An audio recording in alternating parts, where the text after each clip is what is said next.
Welcome to Lakshmi ಎಡೋಪೀಡಿಯಾ.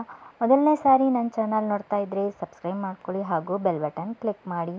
ಈ ವಿಡಿಯೋದಲ್ಲಿ 8ನೇ ತರಗತಿ ವಿದ್ಯಾರ್ಥಿಗಳಿಗೆ ಭರ್ಜರಿ ಸಿಹಿ ಸುದ್ದಿ BBMP ಕಡೆಯಿಂದ ಬಂದಿದೆ.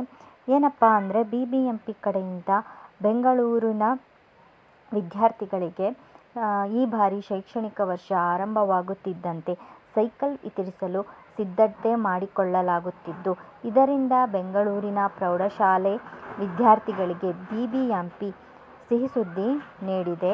BBMPಯಿಂದ ಈ ಸೈಕಲನ್ನು ವಿತರಿಸ್ತಾ ಇರೋದು. BBMP ವ್ಯಾಪ್ತಿಯ ಪ್ರೌಢಶಾಲಾ ವಿದ್ಯಾರ್ಥಿಗಳಿಗೆ ಸೈಕಲ್ ವಿತರಿಸಲು ಕ್ರಮ.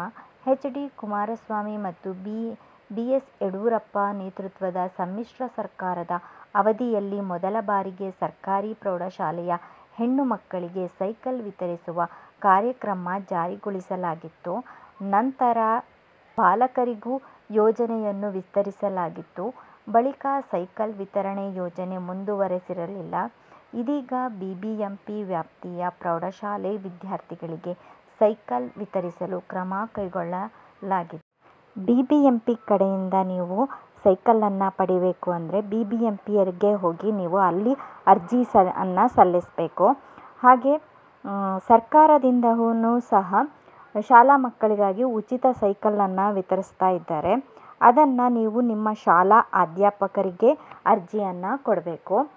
ಎಲ್ಲ ಅರ್ಹತೆ ಇರಬೇಕು ಅಂದರೆ 8ನೇ ತರಗತಿಯ ವಿದ್ಯಾರ್ಥಿಯಾಗಿರಬೇಕು, ಹುಡುಗ ಅಥವಾ ಹುಡುಗಿ, BPL ಕಾರ್ಡನ್ನು ಹೊಂದಿರಬೇಕು, ಸರ್ಕಾರಿ ಅಥವಾ ಸರ್ಕಾರಿ ಅನುದಾನಿತ ಶಾಲೆಗಳ ವಿದ್ಯಾರ್ಥಿಗಳಾಗಿರಬೇಕು, ಗೋರ್ಮೆಂಟ್ ಸ್ಕೂಲಲ್ಲಿ ಓದ್ತಿರಬೇಕು ಅಥವಾ ಸರ್ಕಾರಿ ಅನುದಾನಿತ ಶಾಲೆಗಳಲ್ಲಿ ಓದ್ತಾ ಇರಬೇಕು, ನಗರ ನಿಗಮ ಪ್ರದೇಶಗಳಲ್ಲಿ ಬಡ ವರ್ಗದ ವಿದ್ಯಾರ್ಥಿಗಳಾಗಿರಬೇಕು.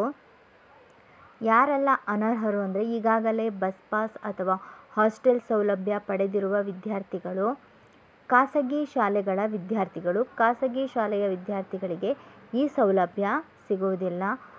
ಕೇವಲ ಗೌರ್ಮೆಂಟ್ ಸ್ಕೂಲು ಅಥವಾ ಗೌರ್ಮೆಂಟ್ ಅನುದಾನಿತ ಸ್ಕೂಲ್ಗಳಿಗೆ ಮಾತ್ರ. ಅರ್ಜಿ ಹಾಕುವ ವಿಧಾನ: ಅರ್ಜಿ ಫಾರಂ ಸ್ಥಳೀಯ ಶಾಲೆ ಅಥವಾ ಶಿಕ್ಷಣ ಕಾರ್ಯಾಲಯದಿಂದ ಪಡೆಯಿರಿ. BPL ಪ್ರಮಾಣಪತ್ರ, ಆಧಾರ್ ಕಾರ್ಡ್, ಶಾಲಾ ID ಮತ್ತು ಇತರ ದಾಖಲೆಗಳನ್ನು ಜೋಡಿಸಿ ಅರ್ಜಿಯನ್ನು ಶಾಲಾ ಪ್ರಧಾನಾಧ್ಯಾಪಕರಿಗೆ ಸಲ್ಲಿಸಿ. ಪಾತ್ರತೆ ಪರಿಶೀಲನೆಯ ನಂತರ ಸೈಕಲ್ ವಿತರಣೆ ನಡೆಯುತ್ತದೆ. ನಿಮ್ಮ ಎಲ್ಲ ದಾಖಲೆಗಳನ್ನು ನಿಮ್ಮ ಶಾಲೆಯ ಪ್ರಧಾನ ಅಧ್ಯಾಪಕರಿಗೆ ಕೊಟ್ಟರೆ ಆಮೇಲೆ ಅದನ್ನು ಅವರು ಪರಿಶೀಲನೆ ಮಾಡಿ ನಿಮಗೆ ಸೈಕಲನ್ನು ಅವರು ಕೊಡ್ತಾರೆ. ಈ ಮಾಹಿತಿ ನಿಮಗೆ ಇಷ್ಟವಾಗಿದ್ದರೆ ಲೈಕ್ ಮಾಡಿ, ಸಬ್ಸ್ಕ್ರೈಬ್ ಮಾಡಿ ಹಾಗೂ ಬೆಲ್ ಬಟನ್ ಕ್ಲಿಕ್ ಮಾಡಿ. ಈ ವಿಡಿಯೋವನ್ನು ಯಾರಿಗೆ ಅವಶ್ಯಕತೆ ಇದೆಯೋ ಅವರಿಗೆ ಶೇರ್ ಮಾಡಿ. ನೋಡಿದ್ದಕ್ಕೆ ಧನ್ಯವಾದಗಳು.